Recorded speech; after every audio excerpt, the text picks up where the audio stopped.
Solutions Part 7. Raoult's law for solutions of non-volatile solutes. Raoult's law expresses the quantitative relationship between vapor pressure of solution and vapor pressure of solvent. आपण बघितला Raoult's law, जो आपण बघितला होता तो अशा सोल्युशनसाठी बघितला होता की ज्याच्यामध्ये दोन्ही कंपोनंट व्होलेटाईल असतील, म्हणजे दोघांचीही वाफ होत असेल, वेपर्स होत असतील, अशा दोन्ही कंपोनंटसाठी आपण राउल्ट्स लॉ बघितलेला आहे. परंतु आज आपण राउल्ट्स लॉ अशा सोल्युशनसाठी बघणार आहोत की ज्याच्यामध्ये सॉल्व्हंट हा व्होलेटाईल असेल पण सोल्यूट हा नॉन व्होलेटाईल असेल. उदाहरणार्थ पाण्यामध्ये आपण युरिया मिसळला तर पाण्याची वाफ होते पण युरियाची वाफ होत नाही, म्हणजे युरिया नॉन व्होलेटाईल सोल्यूट आहे आणि वॉटर हा व्होलेटाईल सॉल्व्हंट आहे. अशा सोल्युशनसाठी आपल्याला राउल्ट्स लॉ बघायचा आहे. आपण जो पूर्वीचा राउल्ट्स लॉ बघितला होता तो की ज्याच्यामध्ये दोन्ही कंपोनंट व्होलेटाईल होते, म्हणजे ज्यांची दोघांची वाफ होत होती. Raoult's law express the quantitative relationship between vapour pressure of solution and vapour pressure of solvent.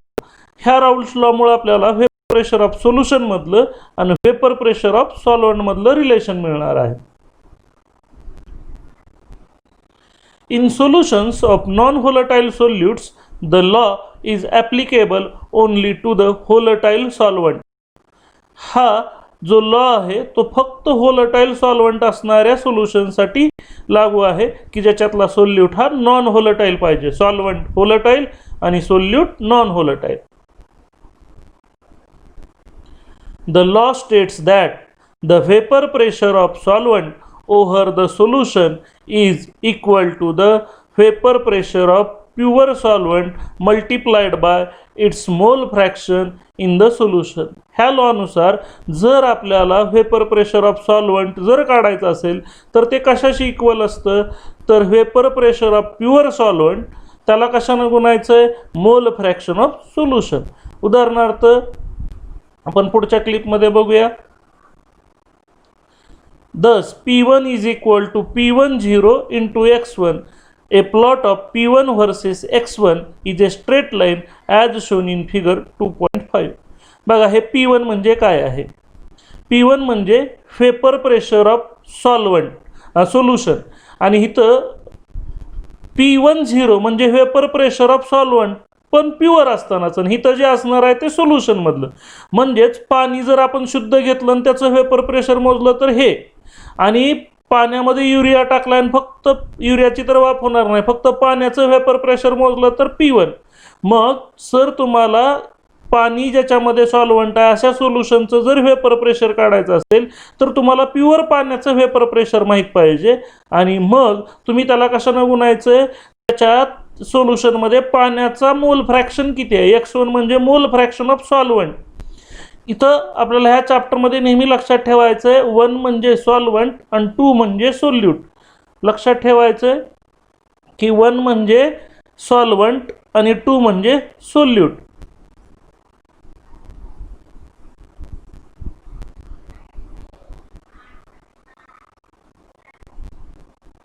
ह्या ग्राफमध्ये आपण P1 वेपर प्रेशर ऑफ सॉल्व्हंटचा ग्राफ काढला वर्सेस काय घेतलं, मोल फ्रॅक्शन ऑफ सॉल्व्हंट. तर तो ग्राफ आपल्याला असा दिसतो, म्हणजे straight line passing through origin. कारण याचं आहे की हे P1 आपण y ॲक्सिसवर घेतलंय, y ॲक्सिसवर घेतलंय आणि हे x1 आपण x ॲक्सिसवर घेतलंय आणि हा एक कॉन्स्टंट आहे m. म्हणजेच हे इक्वेशन कोणत्या टाईपचं होतं, y is equal to mx. नेहमी लक्षात ठेवायचं अशा टाईपचे जे इक्वेशन असतात त्याचा ग्राफ नेहमी straight line passing through origin असतो आणि म्हणून हा graph straight line passing through origin येतो. जर आपण P1 व्हर्सेस x1 चा ग्राफ काढला, नेहमी लक्षात ठेवायचं y is equal to mx या टाईपचं इक्वेशन जर असेल तर ह्या इक्वेशन टाईपचा ग्राफ नेहमी straight line passing through origin येतो.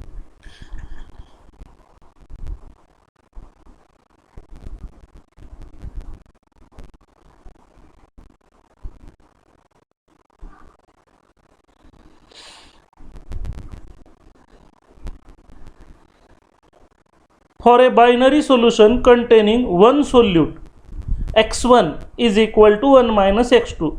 Therefore follows that p1 is equal to p10 into x1 is equal to p10 into 1 minus x2, p10 minus p10 x2 or p10 minus p1 is equal to p10 x2. बघा इथं काय केलंय आपल्याला माहित आहे, आता Raoul's लॉनं सांगितलं होतं की p1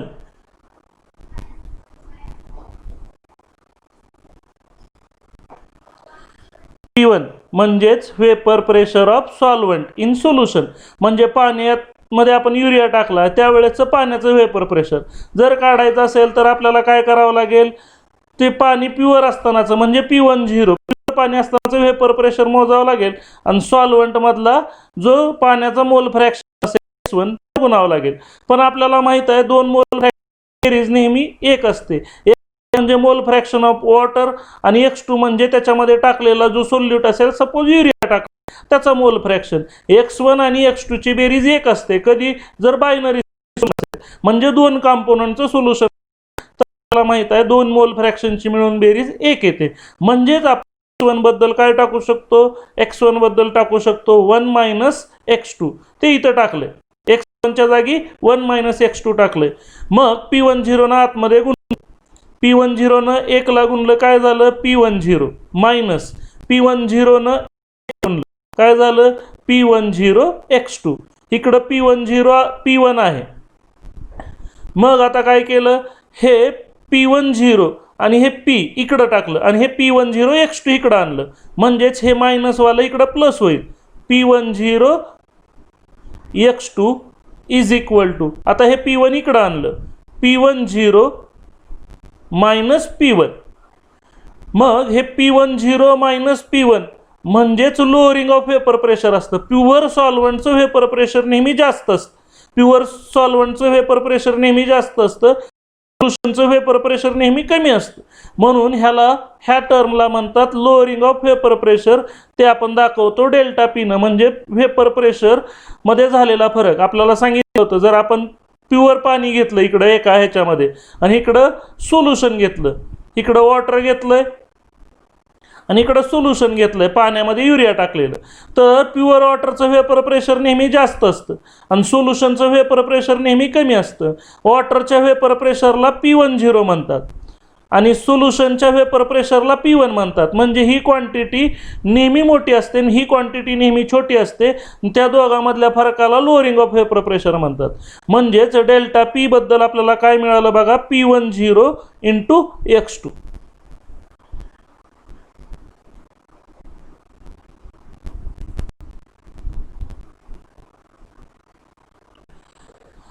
The equation 2.5 defines P10 minus P1 as delta P. मी आता सांगितलं P10 minus P1 याला डेल्टा P म्हणजे लोअरिंग ऑफ वेपर प्रेशर म्हणतात आणि म्हणून आपल्याला मिळालं delta P is equal to P10 into x2.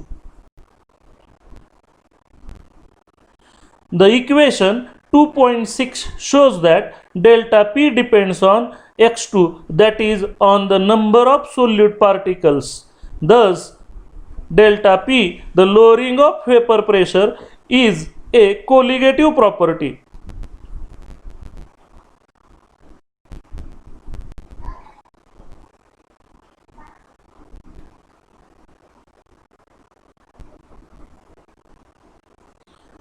बघा आपल्याला रिलेशन काय मिळालं होतं, तर p10 minus p1 is equal to p10 into x2. ह्या p10 मायनस p1 नाच आपण म्हणलं डेल्टा पी म्हणजे लोअरिंग ऑफ वेपर प्रेशर.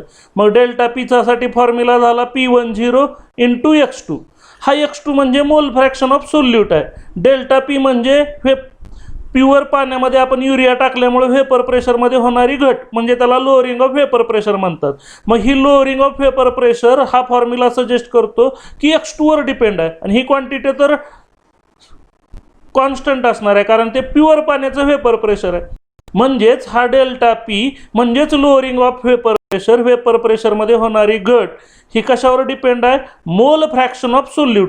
2 म्हटलं की सोल्यूट, हा एक्स म्हणजे मोल solute.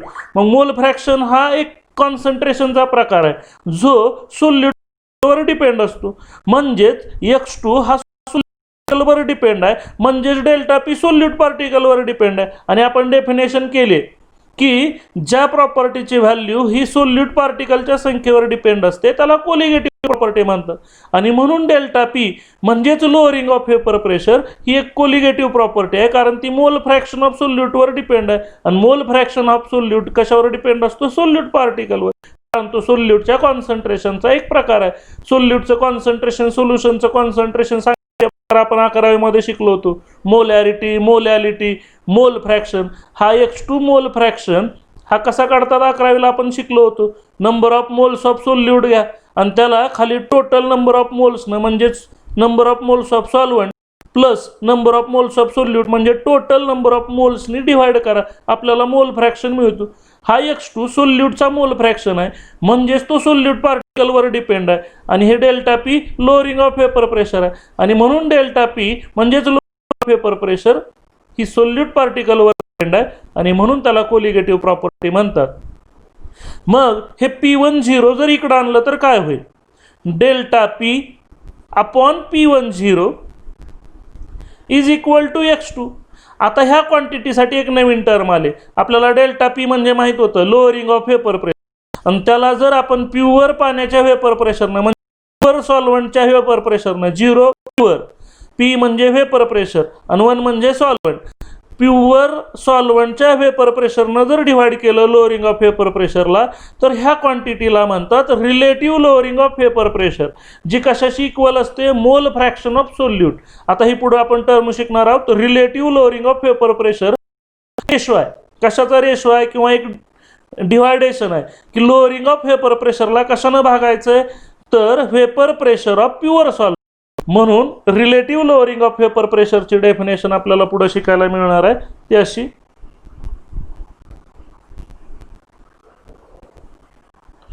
Relative lowering of vapour pressure, the ratio of vapour pressure lowering म्हणजे डेल्टा पी ऑफ सॉल्व्हंट, त्याला डिव्हाइड करायचं आहे, divided by the vapour pressure of pure solvent is called as relative lowering of vapour pressure. बघा, आत्ता आपण जसं formula derive केला होता त्यानुसार डेफिनेशन आहे. आपण काय फॉर्म्युला केला होता? Delta P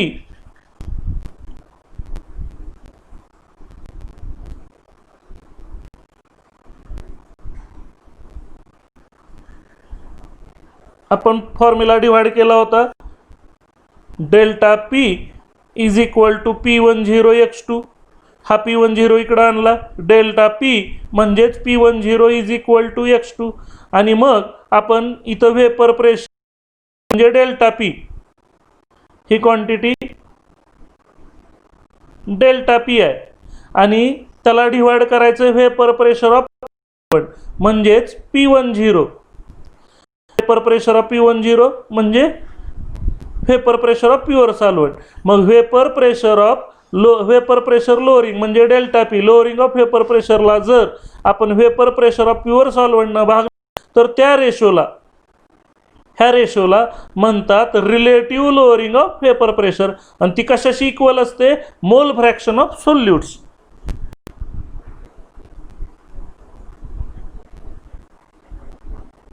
Thus, relative vapor pressure lowering delta P upon P10. Delta P कसा काढतात? P10 मायनस P1 आणि P10ला P10. हे delta P upon P10 is equal to X2 असतं, आणि डेल्टा पी काढण्याचा फॉर्म्युला P10 मायनस P1. आणि म्हणून हा रिलेटिव्ह लोअरिंग ऑफ वेपर प्रेशरचा फॉर्म्युला झाला. हा डेल्टा पी आणि हा P10 मायनस P1 ह्या दोघांचा अर्थ सेम आहे. म्हणजेच डेल्टा पी बद्दल काय टाकू शकतो आपण? P10 minus P1. म्हणजेच relative lowering of vapour pressure ही कशाशी इक्वल असते? Mole fraction of solute. Thus, relative lowering of vapor pressure equal to the mole fraction of solute in the solution. Therefore, relative vapor pressure lowering is a colligative property. जसं lowering of vapor pressure म्हणजेच vapor pressure lowering colligative property होती. तशीच आपण दुसरी quantity relative lowering of vapour pressure, ती सुद्धा colligative property असणार आहे, कारण ती कशाशी इक्वल आहे तर मोल फ्रॅक्शन म्हणजेच अमाऊंट ऑफ सोल्यूटवर डिपेंड आहे. ज्या प्रॉपर्टीची किंमत नंबर ऑफ सोल्यूट पार्टिकलवर डिपेंड असते किंवा अमाऊंट ऑफ सोल्यूटवर डिपेंड असते त्या कोलिगेटिव्ह प्रॉपर्टी म्हणतात. मग रिलेटिव्ह लोअरिंग ऑफ वेपर प्रेशरची किंमत सुद्धा मोल फ्रॅक्शन ऑफ सोल्यूटवर डिपेंड आहे, आणि म्हणून जशी lowering of vapour pressure colligative property आहे तशीच relative lowering of vapour pressure ही सुद्धा एक कोलिगेटिव्ह प्रॉपर्टी आहे.